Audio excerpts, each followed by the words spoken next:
How do you uncover the truth about the past when the key witnesses literally burned the evidence?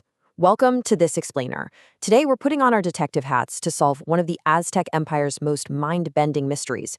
And along the way, we're going to see exactly why historians fundamentally disagree on the answer. Okay, picture this. You've got the mightiest empire in Mesoamerica marching out to a prearranged battlefield. Warriors are clashing with obsidian blades, but get this. Nobody is actually trying to conquer the land or destroy the enemy city. Sounds totally counterintuitive, right? I mean, war is usually about taking territory, gathering resources, or crushing a rival. But the Aztecs regularly fought these massive conflicts, where total victory wasn't even on the table. To figure out why, we have to dig a lot deeper than just the battlefield. To solve this puzzle, we're going to cover the Flower Wars mystery, look at the prime suspects of sacrifice, training, and status, tackle the problem of Tlaxcala, figure out why historians disagree, and finally piece together this complex historical puzzle. Section 1. The Flower Wars Mystery, an unsolved historical anomaly. Let's start by laying out the facts of the case. The biggest head-scratcher here is a place called Tlaxcala. This was a powerful, independent state right in the Pueblo Valley, uniquely ruled by 4 united kings. And despite the Aztecs' immense military power, they inexplicably left Tlaxcala unconquered. Instead, they fought what were called Flower Wars. These were highly organized, prearranged battles where warriors would show off their individual skills and take captives in a totally controlled setting. Section 2. Sacrifice, training, and status, the prime suspects. If conquering Tlaxcala wasn't the goal, what was? Now, these conflicts weren't just random skirmishes. They served absolutely crucial needs within Aztec culture. We're talking about everything from the literal spiritual survival of the universe down to a young guy just trying to climb the social ladder. Aztec society was heavily militarized, so warfare was deeply personal and incredibly spiritual. Let's break down the 3 main theories for these wars. The most famous explanation comes from accounts by chroniclers like Fernando de Elva Cortés Ixtlilxóchitl Xochitl. The Aztecs believed they were living in the age of the 5th sun, and they believed this sun was, quite literally, starving. To keep the whole universe from collapsing, humanity owed the gods a massive debt of blood. So, captures taken in these flower wars provided the hearts needed to nourish the sun.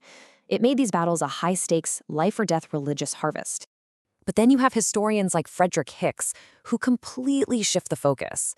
He argues that a hyper-militarized society simply needed a controlled environment for its warriors to get real-world practice.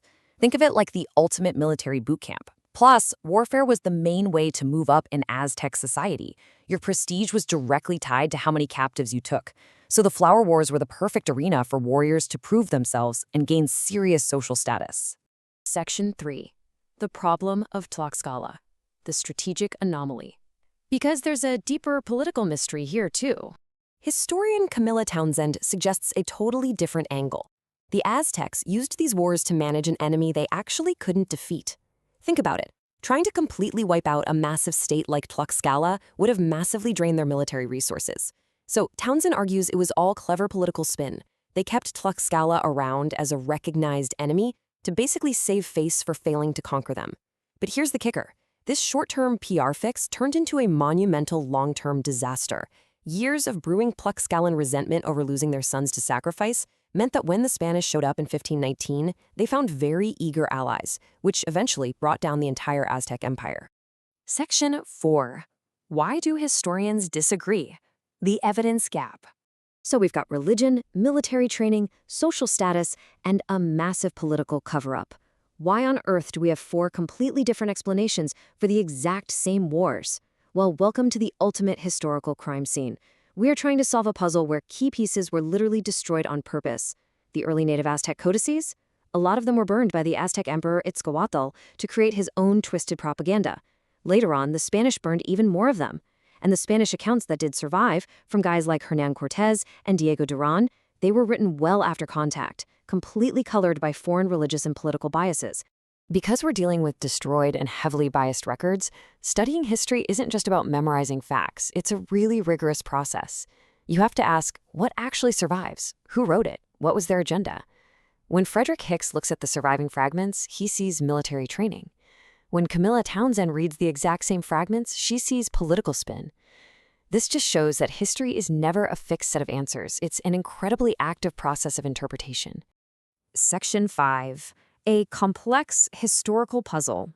Synthesizing the evidence. Let's bring all of our suspects back into the room. The reality is, Aztec society was a deeply interconnected web.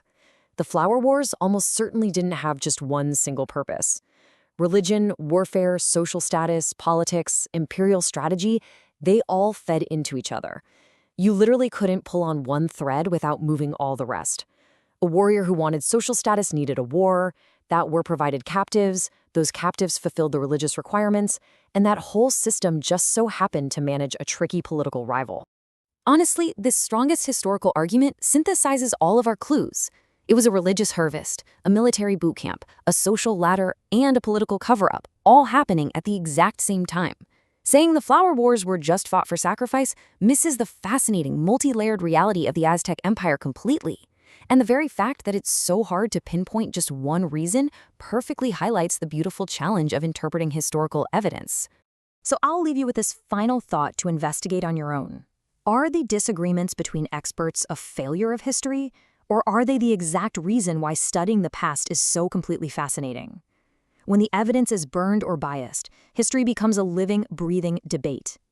Thanks so much for joining me on this explainer, and keep questioning the past.